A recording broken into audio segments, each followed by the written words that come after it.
Habló sobre que ustedes ya conocen las herramientas de calidad. ¿Alguien podría de ustedes decirme alguna herramienta de calidad? Mitograma, principio de pareja. Ok, bien, entonces ya tenemos una idea de lo que son las herramientas de calidad. La programación neurolingüística es una de ellas, pero está enfocada en el ámbito psicológico. Aquí pueden ver una imagen aproximada de comparación. Es una analogía entre el cerebro y un sistema. El cerebro trabaja algo similar que una computadora. Ya lo veremos más adelante. Bien, ¿por qué yo elegí este tema? Bien, se busca despertar el interés de ustedes como estudiantes sobre las herramientas de calidad. Aquí vienen algunas, igual les suenan conocidas: Lean Manufacturing, Just in Time, Kaizen, Kanban, SMED, Modelo Ishikawa, Programación Neurolingüística, que es la que vamos a abordar, así como también Six Sigma. Y esto es para que a futuro ustedes las utilicen dentro del campo laboral, porque si están aquí en el CETIS es porque a futuro van a ocupar estas herramientas que están ustedes conociendo como administradores de recursos humanos. Bien, aquí pueden ver algunas de las que ya me mencionaron con anterioridad: flujograma, diagrama de Pareto, entre otras. ¿Hay alguna que desconozcan? Aquí, no sé si alguno de ustedes reconozca la imagen que está atrás en manchas. Es el famoso sí.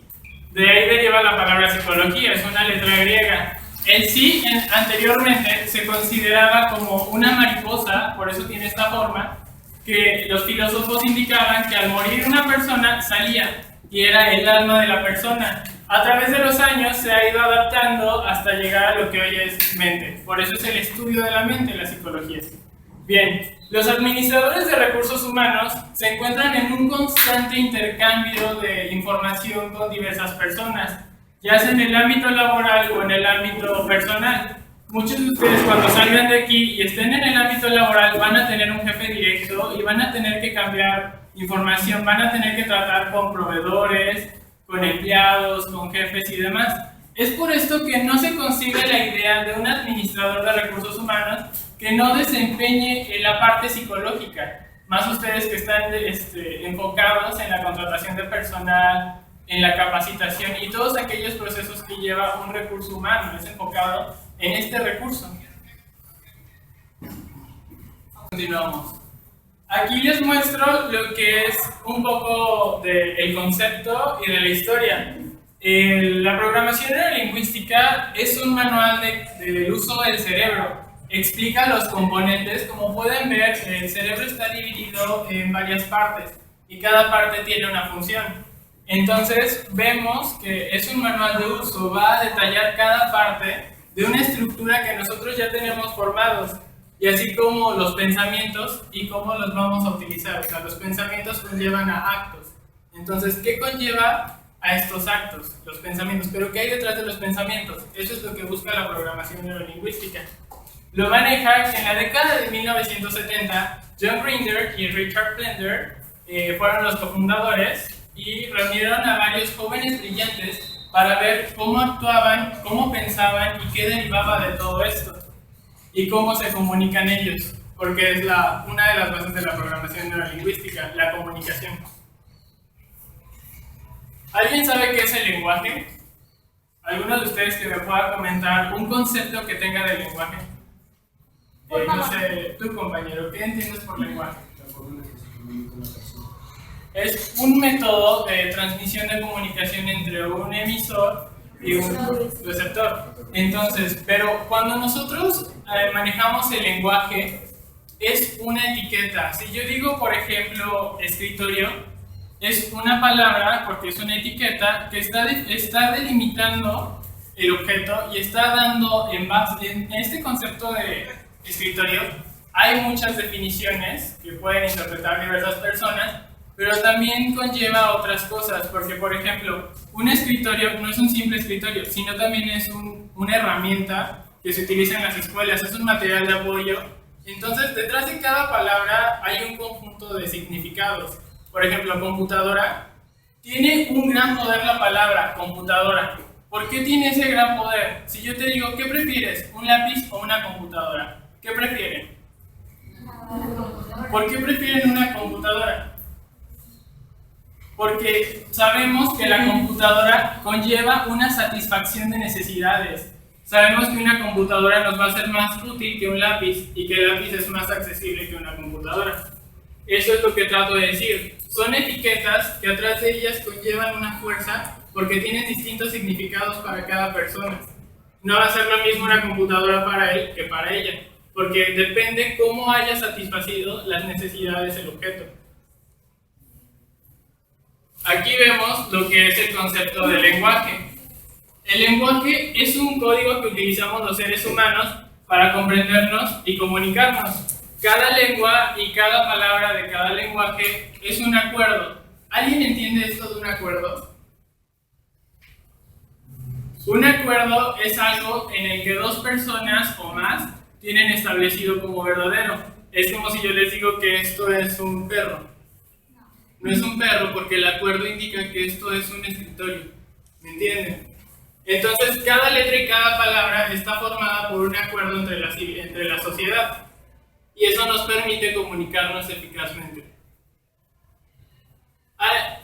Las palabras tienen este problema de que están sustentadas por las necesidades, como les comenté. Dependiendo de la necesidad que cubra cada palabra, va a tener el valor, no el objeto, sino la palabra. Por eso hay un apego mayor hacia la palabra computadora que hacia la palabra lápiz. Bien, aquí podemos ver la pirámide de Maslow que ya conocemos y vemos el nivel de necesidad que se llega a cubrir y se necesita cubrir.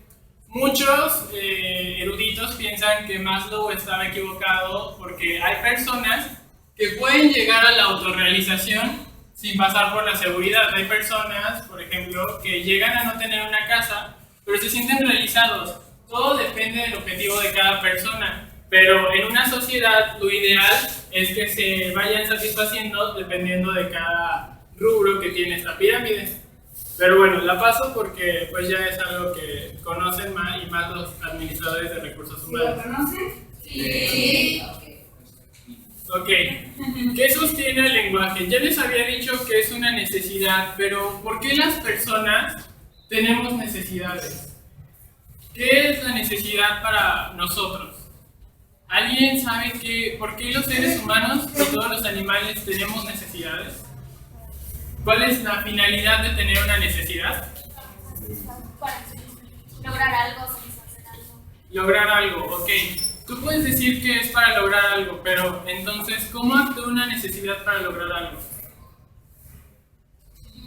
Miren, a continuación les muestro. Una necesidad es un estímulo generado por el cuerpo, solo que este es a un rango incómodo o negativo. Estas sensaciones incomodan al individuo y lo llevan ¿a qué? Lo llevan a sobrevivir, lo llevan a actuar. Una necesidad es lo que mueve a la gente. Si yo necesito agua, me muevo para conseguir el agua. Entonces las necesidades son estímulos que el mismo organismo crea dentro de sí para que puedan moverse y alcanzar sus objetivos. Entonces las necesidades son una parte positiva que se llegan a sentir incómodos, pero siempre son esas bases para poder llegar a nuestros objetivos. Danos por favor Faustino, en ese punto. ¿Por qué son dolorosas las necesidades? ¿Por qué su rango es de dolor? Porque si fueran positivas, no nos sentiríamos con la necesidad de movernos y de actuar. Son negativas porque el organismo sabe que en el momento en el que hay una necesidad, debe de conseguir algo. No puede estar estable. Entonces va a formarle de herramientas para que pueda conseguir estos objetivos. Bien, la instauración de conocimiento. Cuando nosotros vivimos una experiencia, que nos vemos inmersos en una situación, ¿qué pasa dentro de nuestro cerebro? En ese momento estamos obteniendo la experiencia y la mente se abre, las neuronas. ¿Sí saben qué pasa con las neuronas cuando obtienen información? Estas tratan de buscar un entendimiento de esta situación y para poder lograrlo, la mente siempre actúa conforme al pasado, la mente actúa con experiencias. Entonces trata de asociar esta información, como dice la compañera. Lo que hace va a hacer expandirse, va a formar una red de comunicación con otras neuronas para encontrar un sentido lógico a lo que se está viviendo. Esta red que forma la neurona es conocida como dendritas, pero lo que pasa es que aún no existe la lingüística. Por ejemplo, nosotros vivimos una experiencia y no la vamos a nombrar inmediatamente, o sea, la estamos viviendo y estamos teniendo un conjunto de experiencias que estamos reviviendo. Entonces, existe la experimentación, pero no hay una interpretación correcta de lo que está sucediendo. Lo que sucede a continuación es que se le da un valor temporal. Nosotros lo nivelamos como algo que nos está pasando, ya sea positivo o negativo, y recibirá una experiencia formada bien cuando ya se le esté nombrando, se le esté dando la etiqueta. Cuando nosotros nombramos las cosas, es para guardarlas para siempre, porque entonces la dendrita ya está asociándole un valor lógico a la situación. Entonces ya podremos guardarla como un recuerdo con un nombre. Lo que pasa al finalizar este proceso es que esta experiencia, por ejemplo, cuando nosotros éramos pequeños y se nos cae el plato de comida, ¿qué pasaba entonces? Resulta que en la mayoría de los casos nos enfrentamos con una situación dolorosa porque vivimos la experiencia, no tenemos un nombre definido de esto y entonces vemos que está resultando dolorosa porque el padre o la madre se muestra enojada. Entonces, ¿qué va a pasar a futuro? Por ejemplo, a esta edad cuando se nos cae un plato. Inmediatamente tenemos una reacción cerebral en el cual se vive la experiencia, pero la dendrita ya recuerda qué pasó. Ya tiene ese recuerdo, viaja al pasado, se conecta con las demás y entonces encontramos el orden lógico que tenemos la respuesta de ponernos nerviosos a como lo hicimos anteriormente. Eso es lo que pasa, pero no lo vemos como tal porque el cerebro no puede generar toda esta cantidad de energía. Simplemente el sistema nervioso autónomo es el que responde a ello. Entonces, la experiencia queda oculta dentro del lenguaje, pero nosotros lo tratamos de asimilar y decimos, ¡ay, qué tonto soy! Pero lo estamos nombrando porque quizá fue la palabra que el padre o madre le dijo, es que eres un tonto, ¿por qué lo dejas caer? Entonces, ven cómo tratamos de relacionar las cosas y se vuelve a vivir la experiencia emocional. Entonces, vamos a asociar el hecho como un tonto. Entonces les digo, ahí es donde queda la experiencia emocional, atrás de la palabra, porque está tratando de tener una forma de resolver el problema. Y al tratar de resolverlo, pues viaja al pasado para ver qué pasó en las experiencias. Entonces, ¿qué vemos? ¿Qué sostiene el lenguaje? Ya lo decía la profesora Mi Alma.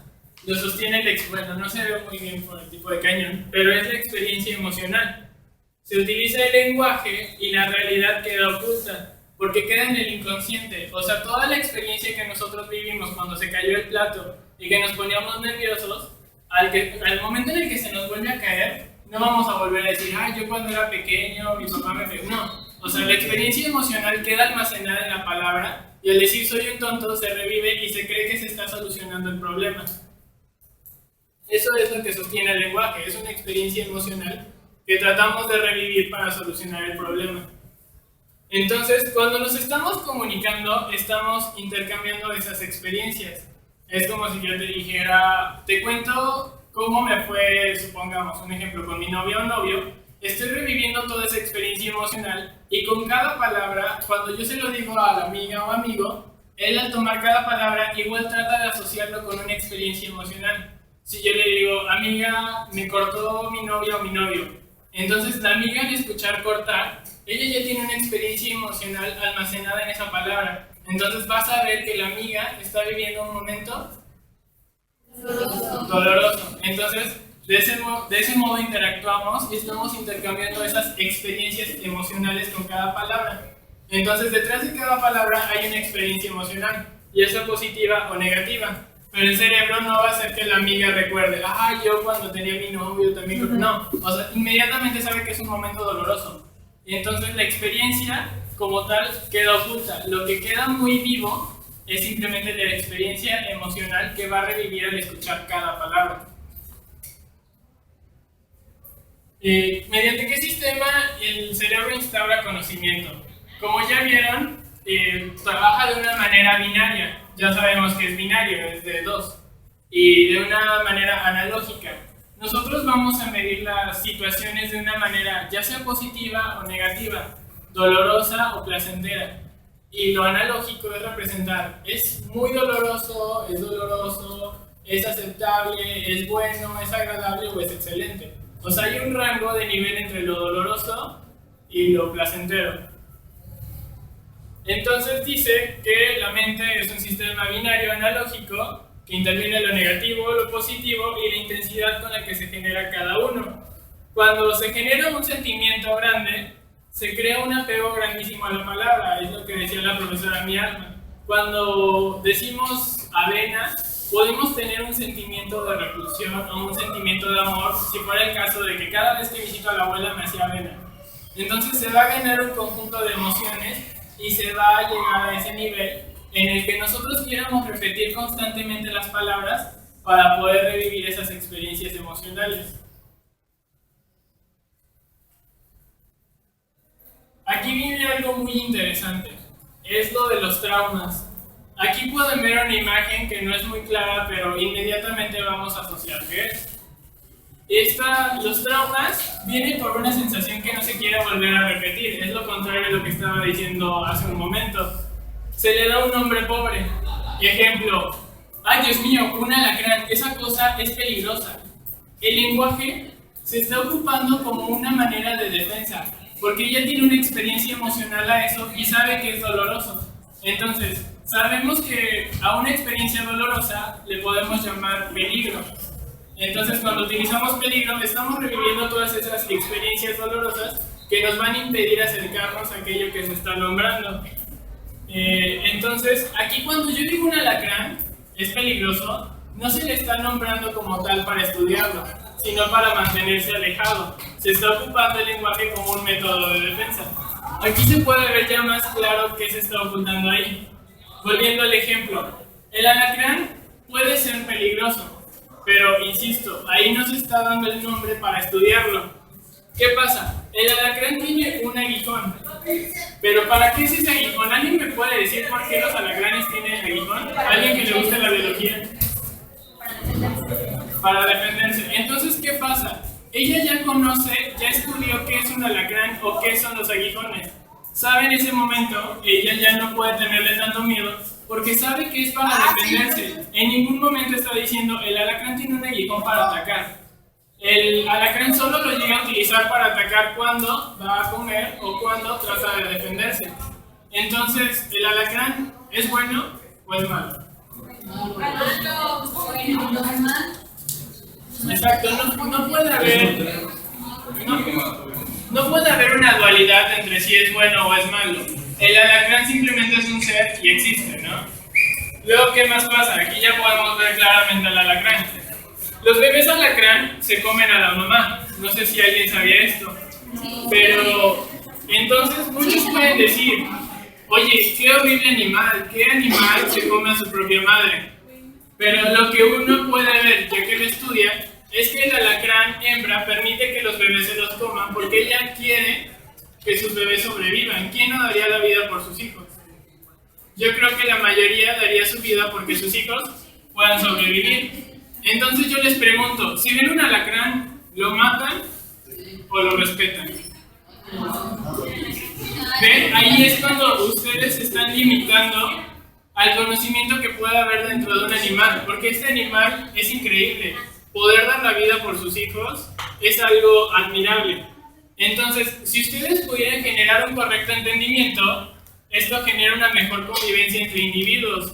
Porque a quién no le pasa que muchas veces tiene una capacidad de juzgar, más bien tener prejuicios, que cuando conocen a una persona, si ven una característica como que tengan un tatuaje, ustedes van a revivir una experiencia emocional. Entonces inmediatamente van a meter estos prejuicios de esa persona es mala. ¿Por qué? Ahí están delimitando y usando el lenguaje como un método de defensa. Ahí ustedes están reviviendo esa experiencia que es negativa, que hayan vivido con una persona que tuviera tatuajes. Entonces esto no genera una convivencia plena. Necesitan poder romper todos estos paradigmas que se están funcionando en cada palabra que tienen ustedes. Si escuchan persona tatuada, entonces están teniendo una experiencia emocional, ya sea positiva o negativa. Pero la programación neurolingüística, entonces, ¿qué quiere hacer con estas palabras que nosotros estamos dándole una experiencia emocional negativa? Más adelante vamos a verlo. Todas las personas tenemos mecanismos para filtrar la información. Muchos de nosotros los tenemos, pero llegamos a utilizarlos de diferente forma. El objetivo de la PNL, la programación neurolingüística, es ayudar a que puedan vivir felizmente, poder reducir el estrés y trabajar con eficacia. Es como lo del ejemplo. Busca que sus métodos de filtrar información no sea que en el momento que escuchen tatuaje se filtre y se vaya directamente a una emoción negativa. No piensen que esta persona, por tener tatuajes, por tener cabello largo, por vestir de una forma o por hablar de otra, signifique que esta persona sea igual a la anterior que nos formó la experiencia emocional. Para poder movernos nosotros en el mundo físico, muchas veces hemos necesitado de mapas.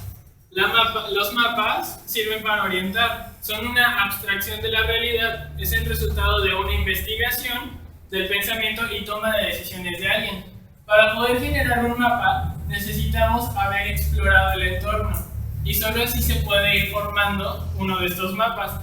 Es curioso que algo similar pase dentro de nuestra mente. Nosotros, al estar interactuando, explorando y viviendo, vamos formando nuestros propios mapas mentales. Tenemos un paisaje mental formados por pedacitos de información que vamos recabando conforme a cada experiencia que vamos viviendo. Es entonces, cada uno de nosotros forma mapas con cada una de nuestras ideologías y lo vamos asumiendo como que es realidad. Es, por ejemplo, ustedes salen aquí afuera y ven un árbol, entonces asumen que es real. Algo similar pasa con la mente. Ustedes salen, ven a una persona que tiene tatuajes, ven que hace algo malo, entonces asumen que eso es real y están escribiendo un mapa mental dentro de ustedes que van a asimilar que eso que están viendo es real y es constante, va a ser cada vez que lo vean algo repetitivo. Entonces, esto es un problema cartográfico, bueno, hablando con un lenguaje de mapas, y puede causar conflictos entre los individuos. No está permitiendo que se relacione adecuadamente. No podemos funcionar sin estos mapas, eso es algo obvio. Necesitamos formar algo como real para poder establecernos como personas, necesitamos formar una personalidad. Entonces debemos comprender que estos mapas fueron creados a partir de nuestros valores, que nos fueron proporcionados por nuestros padres, que son de actitudes y suposiciones. La mayoría son suposiciones, como vieron. Cuando vemos algo, tratamos de suponer para poder dar una respuesta a ello. Entonces son suposiciones, actitudes, valores, y esto puede limitar la efectividad o inclusive crear conflictos. ¿Cómo podríamos nosotros cambiar todo este mapa que ya tenemos creado dentro de nosotros mismos? Porque ya vimos que si algo es constante, cuando nosotros tenemos una cantidad de pensamientos regulares, nosotros actuamos conforme a nuestros pensamientos y nuestras emociones. Ya que estamos actuando de una forma, si lo hacemos constantemente, ¿qué pasa? Tu costumbre es de colectividad, se vuelve un hábito. Se está volviendo un hábito esa actividad que se está volviendo constante, que es generada por los pensamientos y los sentimientos. ¿Y qué pasa cuando tenemos una costumbre, diría mi amiga? ¿Qué pasa cuando formamos ese hábito? Se forma un estilo de vida, porque lo vamos a seguir haciendo y haciendo y haciendo constantemente. Y entonces, ¿qué pasa? Se vuelve un destino a final de cuentas. Ya no va a ser solo un pensamiento, va a ser un destino, porque por eso los pensamientos forman el destino de cada una de las personas. Entonces, es importante que si nosotros vamos a manejar la programación neurolingüística, entonces también nos concentremos en que nosotros debemos de enfocarla para nosotros mismos. No se puede empezar a llevar a cabo para una persona ajena a nosotros si no lo hemos hecho con anterioridad para nosotros mismos. Por eso es importante que nosotros podamos explorar el interior. Esa es una de las llaves que maneja la programación neurolingüística. Tratar de explorar el interior de la mente de cada persona. Muchos de nosotros podemos reservar el tiempo para conversar, o sea, con uno mismo, con el interior. Esto puede tratarse de un momento cuando sea relativamente fácil poder cerrar los ojos y mirar el espacio vacío. ¿Quién de ustedes no tiene de pronto tiempo cuando va en el autobús, cuando está en casa? Y siempre se genera un momento en el cual nosotros podemos cerrar los ojos y poder viajar dentro de nuestra mente. Ya les dije, nosotros tenemos mapas mentales. Entonces, ¿creen que no es posible viajar a través de estos mapas mentales si somos nosotros mismos los que los hemos construido? Eso es algo obvio. No hay nadie mejor para conocer el interior que nosotros. Bueno, también hay estudiosos que pueden hacerlo. Pero no se necesita exactamente de un estudioso para que ustedes se encarguen de entrar dentro de su propia mente y poder cambiar esto. Entonces, ya que estamos adentro de nuestra mente, vamos a ver cada concepto, cada palabra. Si yo reacciono de una manera negativa cuando me dicen, oye Pau, vas a trabajar en equipo, entonces revivo esa experiencia emocional. ¿Sabe qué, profesora? Yo ya estuve anteriormente trabajando en equipo y Juan siempre es el que no entrega tiempo, María nunca aporta nada, demás. Siempre se va reviviendo esta experiencia emocional. Entonces, cuando estemos dentro de trabajo en equipo, cuando encontremos esta parte dentro de nuestra mente, vamos a explorar buscando qué siento cuando me dicen trabajo en equipo, qué realmente hay detrás de esta palabra. Y vamos a tratar de, mediante la programación neurolingüística, canalizar toda esa fuerza que hemos generado en la palabra y enfocarla de manera positiva. Entonces vamos a tratar de destruir todas esas etiquetas, todo ese conjunto de información se va a destruir para canalizarlo y poder formar bases más sólidas que nos hagan personas más efectivas, que ya no nos haga sentir tristeza cuando sabemos que vamos a trabajar en equipo o cuando vamos a ver a determinada persona. Se toma la palabra, se destruye, se vuelve a formar, pero canalizando la fuerza en algo positivo que nos haga sentir bien cuando ya nos digan vas a trabajar en equipo. Entonces, cuando estamos formando esta nueva palabra, nos vamos a poner bases, como por ejemplo, si a mí me dicen destruye eso, lo voy a destruir, voy a decir, ok, trabajar en equipo ya no va a ser algo malo, porque voy a tomar un papel, voy a asumir la palabra, voy a decir, cuando me toque trabajar en equipo, voy a organizar mejor a mi equipo en lugar de estarme quejando de ellos. Voy a buscar una solución y cuando yo logre el objetivo, voy a volver entonces a darle una experiencia emocional, pero ya va a ser de una manera positiva. Es por eso necesario que comprendamos la fuerza que hay detrás de cada palabra, que es la experiencia emocional, para que se pueda destruir y se puedan formar nuevas etiquetas, pero con una fuerza canalizada en situaciones positivas. Bien, aquí nos manejan, es algo cierto, no se puede cambiar directamente a una persona. No podemos decirle, oye, Alejandra, ¿sabes que ya no vas a ser enojona? ¿O sabes que ya no vas a ser floja?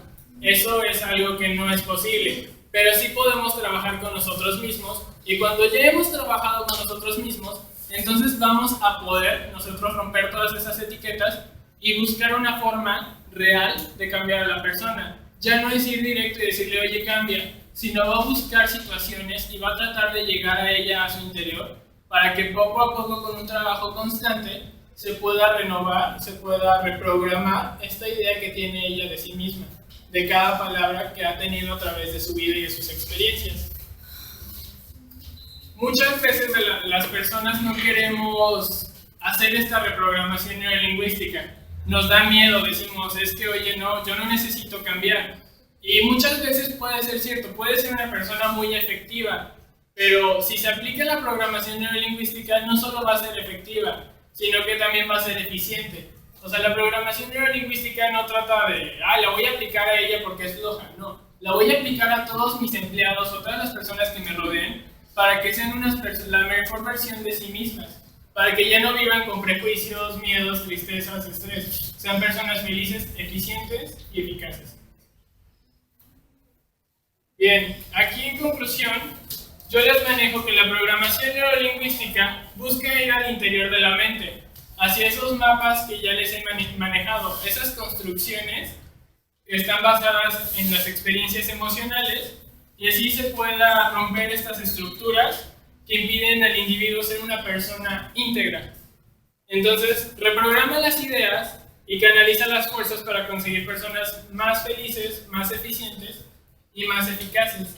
Entonces, al lograr esto, las personas ya van a tener pensamientos más claros, emociones más verdaderas, afín a lo que buscan, y entonces sus actitudes respecto a lo que vaya a hacer van a ser mejores. Ya va a tener mejores resultados, entonces se forma una nueva experiencia emocional, con ello una nueva habilidad, con este nuevo estilo de vida y para ello mejores objetivos para cada persona, mejores futuros. Quiero agradecer a la profesora Adriana Mialma por prestarme el tiempo de la clase, a ustedes por haber sido un grupo tan callado, por haber prestado la atención. Realmente esperaba esto porque yo me gradué de Recursos Humanos. Entonces yo ya me imaginaba que ustedes iban a ser personas atentas. También quiero agradecer a mi compañera Frida por su tiempo para grabarme y pues a todos los que intervinieron en esto, que no fue directamente, pero sí indirectamente hicieron posible esto. Aquí les dejo un poco de las referencias si alguno se interesa en leerlo. La principal base fue Fernando Vázquez del Mercado, un psicólogo. También me encuentro en Transforma tu Cerebro, es este libro del lado izquierdo. Es Transforma tu Cerebro con Programación Neurolingüística. Y del lado derecho, no tan fuerte, pero sí fue una base, es el libro de los 4 acuerdos del Dr. Miguel Ruiz. Si tienen la oportunidad, son libros muy cortos y que de verdad tienen una fuerza muy especial para poder destruir todas esas etiquetas que tenemos mal enfocadas con las experiencias emocionales. Bien, a continuación les voy a aplicar un examen porque vi que están muy atentos. Entonces esto es para poder recabar información. Voy a pasar al lugar para poder dárselos.